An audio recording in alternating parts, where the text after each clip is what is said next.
Sir? உலகத்திலே இல்லாத ஒரு விஷயம் கண்டுபிடிச்சிருக்கோம். அப்போ என்ன பண்ணலாம் அப்படின்னு எல்லாரும் ஈஸியாக சொல்லணும். நான் வந்து முந்தி உள்ள சோனியுடைய பேர் யாரும் படிக்க முடியாது, ஞாபகம் வச்சுக்க முடியாது. கெல்வினேட்டர்னு ஒன்று இருக்குது, ஒரு பிராண்ட் இருக்குது. காம்படிஷன் எதில் இல்லை, எல்லாத்துலேயுமே இருக்குது.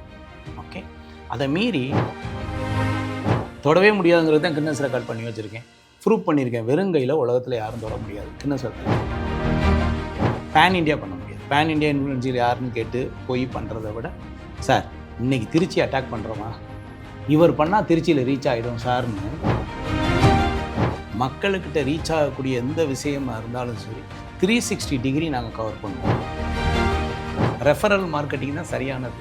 அவங்க பண்ணுறது ரெஃபர் பண்ணுறாங்க நம்ம ப்ராடக்ட்.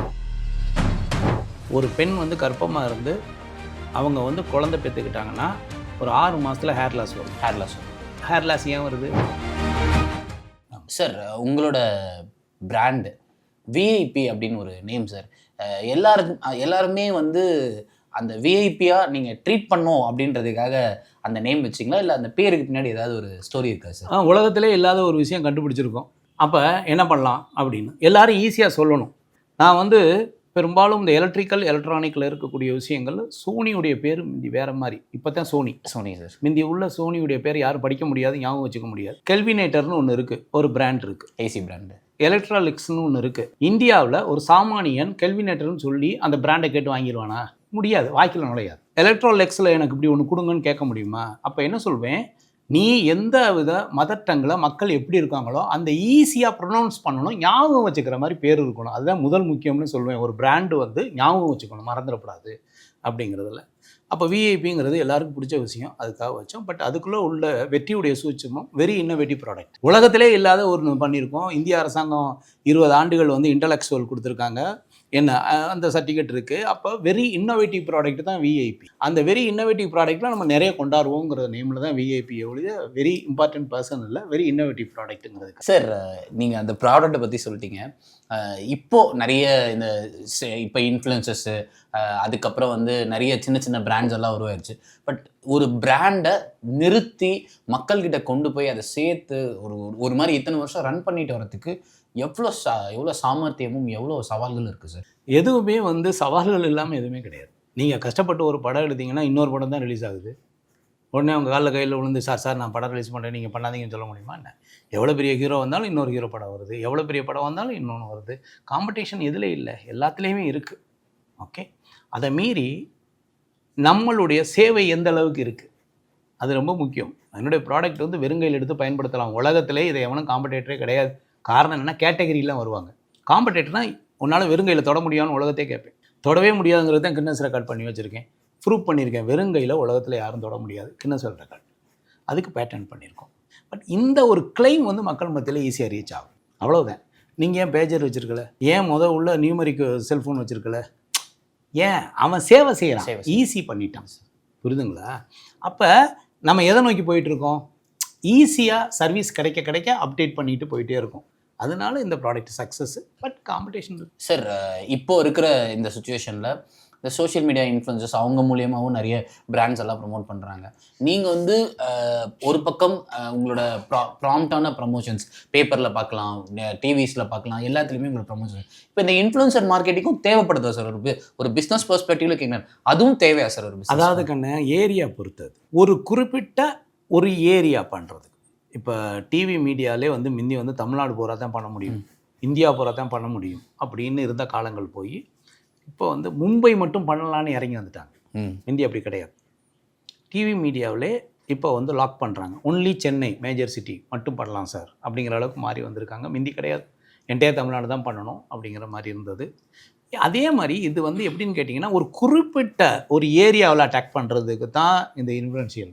பேன் இண்டியா பண்ண முடியாது. பேன் இண்டியா இன்ஃப்ளூயன்ஷியல் யாருன்னு கேட்டு போய் பண்ணுறதை விட, சார் இன்றைக்கி திருச்சி அட்டாக் பண்ணுறோமா, இவர் பண்ணால் திருச்சியில் ரீச் ஆகிடும் சார்னு ஒரு எப்படி அந்த காலத்தில் ஒரு கேபிள் டிவி ஹெல்ப் பண்ணுச்சோ அதோடைய மறைமுகமான செயலாக லோக்கலாக ஒரு இடத்துல ரீச் பண்ணணும், டக்குன்னு பண்ணணும் அப்படிங்கிறதுக்கு இது ஹெல்ப்பு.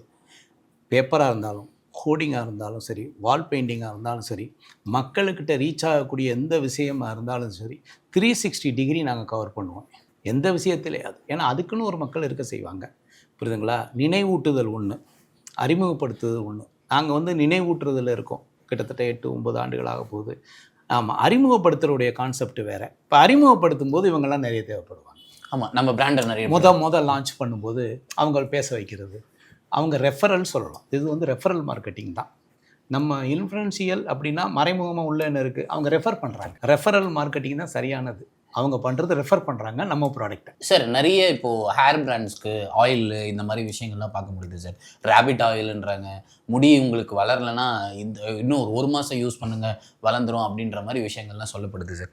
நீங்கள் இதில் வந்து ப்ரூவ்டு பர்சன், நீங்கள் சொன்னால் கரெக்டாக இருக்கும் சார். நிறைய ப்ராடக்ட்ஸ் வந்துச்சு. மக்கள் எதை நோக்கி போகணும் சார்? ஏன்னா இப்போ இந்த இன்டர்வியூவை பார்க்குறாங்க, இப்போது இது ஷார்ட்ஸாவோ வெளியே போகும்போது அவங்களுக்கு என்ன மாதிரி ஒரு டேக்அவே இருக்கும்? அதாவது வந்து ஒரு சில பேருக்கு பால்னஸ் இருக்குல்ல, அந்த முடி உதிரலுக்கும் அந்த பால்னஸுக்கும் காரணம் அவர் கிடையாது. என்ன, அவங்களுடைய அப்பா அம்மா ஹெரிடிட்டி. அது ஒன்றும் பண்ண முடியாது. எந்த எண்ணெய் தேய்ச்செல்லாம் ரெக்கவரிலாம் பண்ண முடியாது. புரியுதுங்களா? நீங்கள் இவ்வளோ ஏன் உயரம் இருக்கீங்க, நீங்கள் எவ்வளோ அதெல்லாம் வேறு. உங்கள் அப்பா அம்மாவுடைய ஜீனில் இருக்கக்கூடிய குரோமோசோமை வச்சு தான் அது அந்த பால்னஸ் வருது. ஓகே, நம்ம என்ன பண்ணலாம்னா போஸ்ட்போன் பண்ணலாம். இன்னொன்று, நம்ம கொஞ்சம் பண்ணால் கொஞ்சம் காப்பாற்றிக்கலாம், அவ்வளோதான். இது எதனால் வருது? நான் என்ன கேட்குறேன்னா, எல்லாத்துக்குமே தலையில் எண்ணெய் தேய்ச்சிட்டாலாம் வராது. ஒரு பெண் வந்து கர்ப்பமாக இருந்து அவங்க வந்து குழந்தை பெற்றுக்கிட்டாங்கன்னா ஒரு 6 மாதத்தில் ஹேர் லாஸ் வரும். ஹேர் லாஸ் ஏன் வருது? அந்த குழந்தைக்கு அவங்க அந்த இது பயம்.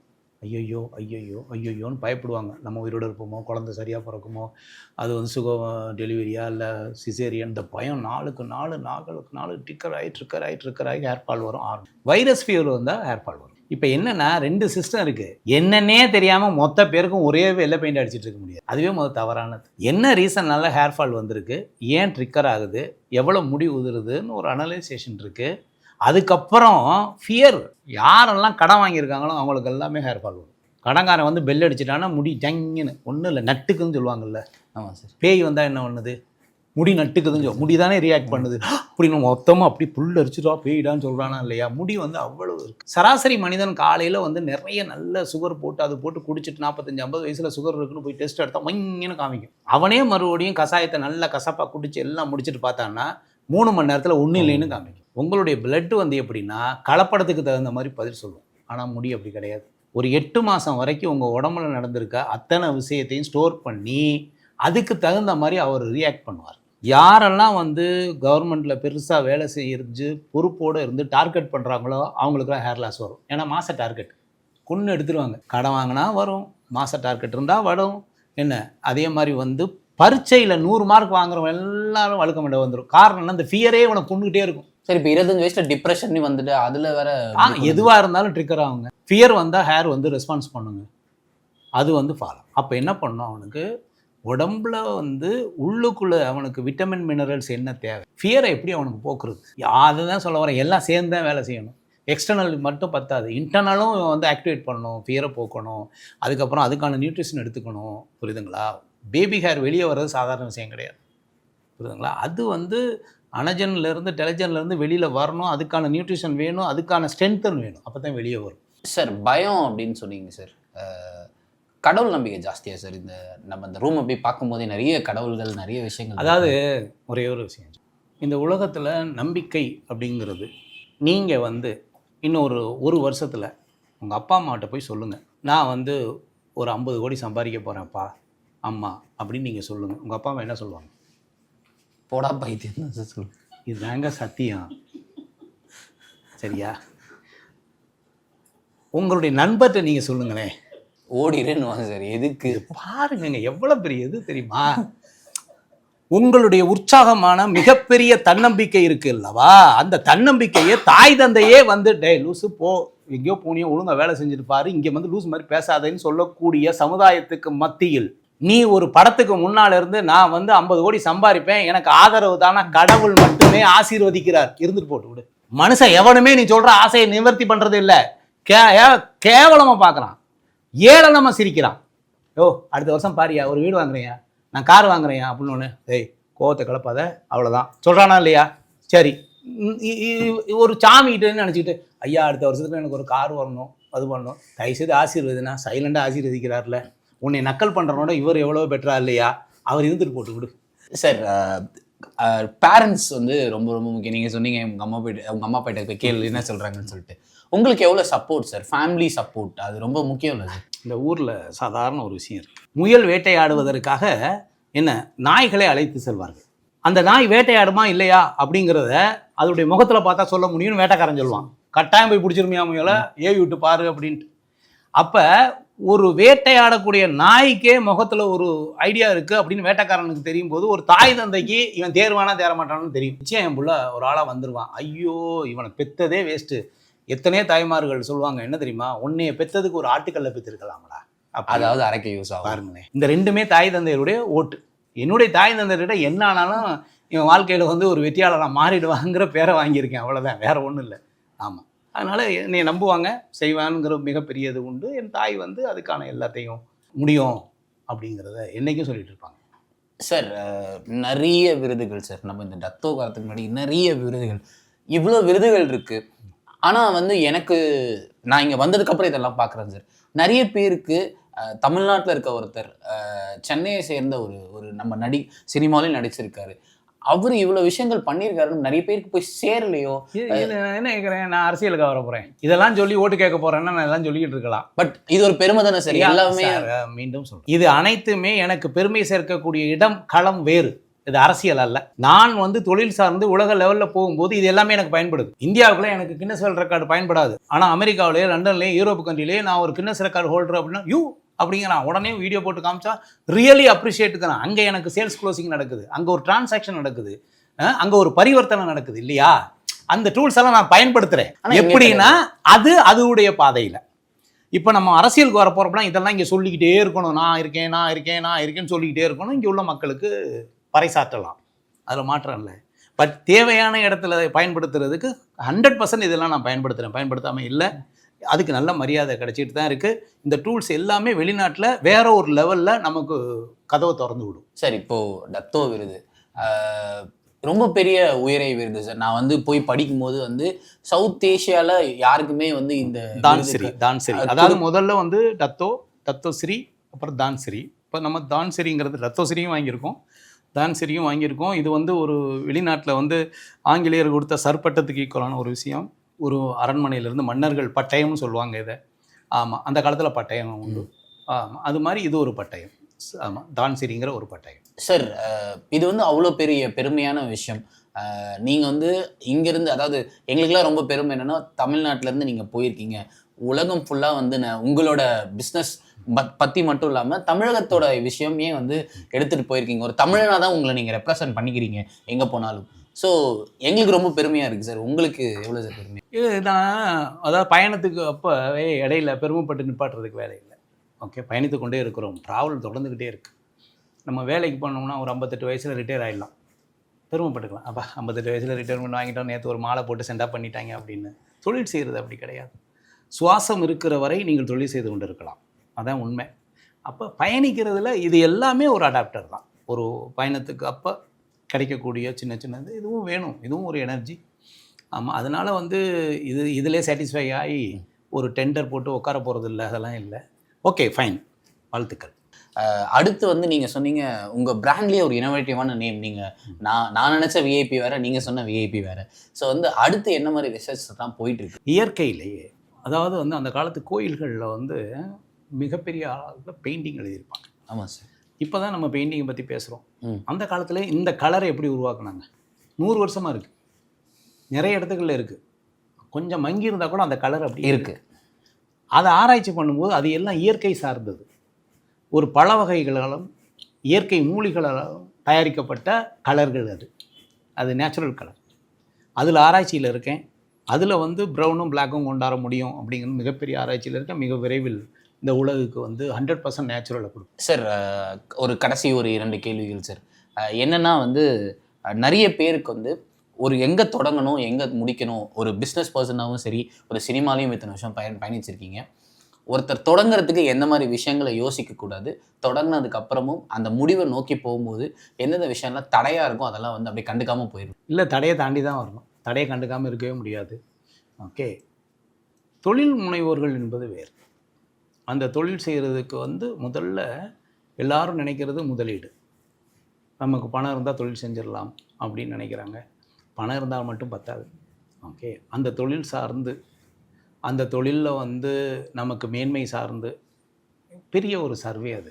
தேர்தல் களத்தில் எல்லாருமே சர்வே எடுக்கிறாங்க, கூட்டணி சர்வே எடுக்கிறாங்க, மக்கள்கிட்ட சர்வே எடுக்கிறாங்க.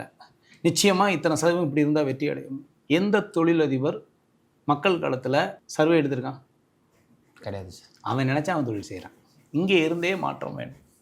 நம்ம இந்த ஊர், இந்த தொகுதி, இந்த தேர்தல், இந்த தெரு, இதில் இந்த மாதிரி ஒரு கடை போடுறோன்னா அந்த தெருவில் எத்தனை கடை இருக்குது, எத்தனை டீ கடை இருக்குது, இல்லை எத்தனை மெடிக்கல் ஷாப் இருக்குது, எத்தனை பேர் நமக்கு வந்து முன்னால் ஓடிக்கிட்டு இருக்காங்க. ஒரு கிரவுண்ட் ஸ்டடி இருக்கணும். அது இல்லாமல் நான் நினைத்ததை நான் செய்கிறேன் என்று செய்கிறவங்களுக்கு எல்லாமே வந்து நிறைய தடைகள் இருக்கும். இறங்குறதுக்கு முன்னால் என்ன தீர்க்கமாக களத்தை ஆராய்ச்சி பண்ணி, இப்போ கிரிக்கெட்டில் பார்த்தீங்கன்னா என்ன சொல்கிறாங்க, சார் இது batting pitch, bowling pitch, sir bowling pitch. Sir நான் என்ன கேட்குறேன், தொழில் செய்கிறீல்ல, பணம் எடுத்துகிட்டு வரீல்ல, கொஞ்சம் ஆராய்ச்சி பண்ணுங்க. இந்த களம் இதுக்கு சரி வருமா அப்படிங்கிற அந்த ஒரு கேள்வியும் அந்த ஒரு சிந்தனையும் சரியாக அமையுமே ஆனால் அந்த கூட்டணி வெற்றி அடைஞ்சிடும். சார் சினிமாவில் எப்போ சார் நடிப்பீங்க? நானே சொன்ன மாதிரி வந்து நிறைய நல்ல படங்கள் நீங்கள் தேர்ந்தெடுத்து பண்ணிட்டு இருக்கீங்க. நடுவில் அப்படியே ஒரு பெரிய பிரேக் எடுத்த மாதிரி ஃபீல் ஆகுது சார். அது இல்லைம்மா, பண்ணிகிட்ருக்கோம். அந்த கொரோனானால ஒரு 3 வருஷம் அப்படி இதாகிடுச்சு. பட் ஒரு ஸ்டுடியோ பண்ணிகிட்ருக்கிறேன், ஆர்கே ஸ்டுடியோன்னு, பெரிய லெவலில். அதுவும் சினிமாவில் இன்வெஸ்ட்மெண்ட்டு தான். ஆமாம், இப்போ ஒரு படம் பண்ணிகிட்ருக்கேன் அனிமல்ஸ் வச்சு. அது வந்து ஒரு நம்ம வந்து அன்பாக வளர்க்கக்கூடிய வளர்ப்பு பிராணிகள் வந்து வீட்டில் வந்து ஒரு பிள்ளையாகவே தத்தெடுக்கப்படுகிறது. அது இல்லாமல் இல்லை, கொஞ்சாமல் இல்லை, தங்கத்தட்டில் சாப்பிட்டுக்கிறாங்க, ஏசியில் படுத்துக்கிறாங்க, கட்டி பிடிச்சிக்கிறாங்க, இன்னும் பக்கத்தில் வந்து தான் புள்ள படுத்துருக்கோ இல்லையோ இது போய் படுத்துக்குது இடையில, அந்த அளவுக்கு ஆகிடுது. ஆனால் அது இனத்தோட ஒரு காதல் வரும். எல்லாருக்குமே ஒரு காதல் உண்டு இல்லை, அது மாதிரி இந்த விலங்குகளுக்கான காதல் உண்டு. அது ரோட்டில் போகிற ஒரு விலங்கோட காதல் வயப்பட்டு விடும். அது பட்ட உடனே அதை தேடி வர ஆரம்பிக்கும், போக வர ஆரம்பிக்கும். அப்போதைக்கு இந்த பணக்கார தன்மை உள்ளவங்க, உடனே நான் தங்கத்தட்டில் சாப்பிட சொன்னால் நீ ரோட்டில் போகிற அந்த நாயோட பழகிட்டு இருக்கீங்கிற ஒரு ஈகோவில் ஆணவ கொலை வந்து அனிமல்ஸை விடவில்லைன்னு ஒரு சப்ஜெக்ட். சூப்பராக இருக்குது. அதான் அந்த மனிதனுடைய ஆணவம் தாண்டி இப்போ விலங்குகள்கிட்ட போய் சேர்ந்துருச்சு. அது பணக்கார விட்டு நாய் இது எப்படி லவ் பண்ணலாம்? ரோட்டில் போகிற நாய் வந்து லவ் பண்ணுமா? நம்ம நார்மலாக பேசுகிற வார்த்தை அது. அதே தான் படம். இதில் நடக்கக்கூடிய பணக்காரன் வந்து எப்படி வந்து ஒரு சாதாரண ஒரு வீட்டில் நார்மலாக வளர்க்கக்கூடிய ஒரு அனிமலுக்குடையும் பணக்காரன் உண்டு அனிமல் ரெண்டும் லவ் பண்ணால் 2 பேருடைய காதல் பிரச்சனை என்ன ஆகும் பேரண்ட் அப்படிங்கிற படம் தான். பயங்கர உங்கள் படத்தில் எப்பவுமே சோஷியல் மெசேஜ்க்கு பஞ்சமே நல்லா இருக்கும். இது பயங்கர சோஷியல், அதுவும் இப்போது கரண்ட்டில் சுற்றி நடக்கிற அந்த ஆணவ கொலைகள்லாம் பார்க்கும்போது இங்கேருந்து ஆரம்பிக்கிறது ரொம்ப பெரிய விஷயமா இருக்குது சார். நன்றி சார். நிறைய விஷயங்களை ஒரு 30 வருஷம் ட்ராவலில் அப்படியே உங்ககிட்ட என்னென்ன கேட்கணும்னு தோணுச்சோ அப்படியே கேட்டேன் சார். எதுக்குமே வந்து ஒரு மறைமுகம் இல்லாமல் அப்படியே ஜாலியாக ஓப்பன் ஃபேஸ்டாக பதில் சொன்னீங்க. ரொம்ப நன்றி சார். நல்லது. வணக்கம், வாழ்த்துக்கள், கண்டுகளியுங்கள்.